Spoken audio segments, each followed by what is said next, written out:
एक औरत जब जागती है तो देखती है कि उसके हाथ पांव घोड़े की पेट पर बांध दिए गए हैं। वो घबराकर अपने नए बॉय फ्रेंड से, जिसे वो सिर्फ 5 मिनट पहले मिली थी, पूछती है कि ये क्या हो रहा है। बॉय फ्रेंड मुस्कुराकर कहता है, देखो हफाजत, और फिर अपने हाथ में पकड़ा हुआ चमड़े का कोड़ा लहराने लगा। असल में आधा दिन पहले कुछ नौजवान एक प्रासरार गांव में घूमने आए थे। गांव के सरबराह ने निहायत गर्मजोशी से उनका इस्तकबाल किया और गांव की हुसीन लड़कियों को बलवाकर महफिल से। नौजवान खुश हुए और सोचा कि आज की रात बहुत मजे की गुजरे, लेकिन वो नहीं जानते थे कि वो आदमखोरों के जाल में फंस चुके हैं। आधी रात को गांव की एक विधवा औरत एक खूबसूरत लड़के के पास आई और बात करने लगी।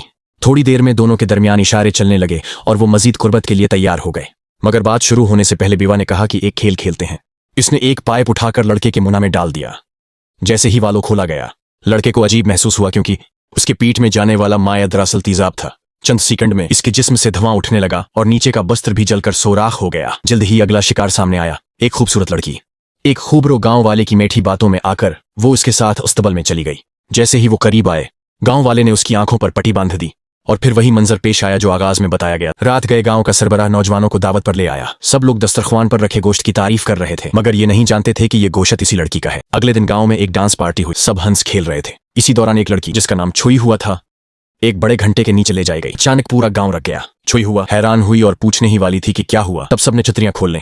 एक बूढ़ी औरत ने रस्सी खोली और 10,000 टन वजनी घंटा आसमान से आकर इस लड़की को कुचल गया। गांव वाले खुशी से शोर मचाने लगे। ये मंजर देखकर एक आदमी खुफजदा होकर भागने लगा, मगर गांव वाले उसे पकड़ लाए। उसे मेज पर दबा दिया गया और खुशी के नारों में 2 लड़कियां एक 100 मीटर लंबी लोहे की सेख लेकर आए। उन्होंने उसे पीछे से सीधा घोंप दिया। एक तरफ खड़ी बूढ़ी औरत ने जबान निकालकर जायका चुखा और कहा, बहुत खूब, मजा आ गया। आखिरकार बाकी लोगों को भी शक होने लगा, मगर अब बहुत देर हो चुकी थी। सबको आखिरकार गांव वालों के खाने की मेज पर पहुंचा दिया गया।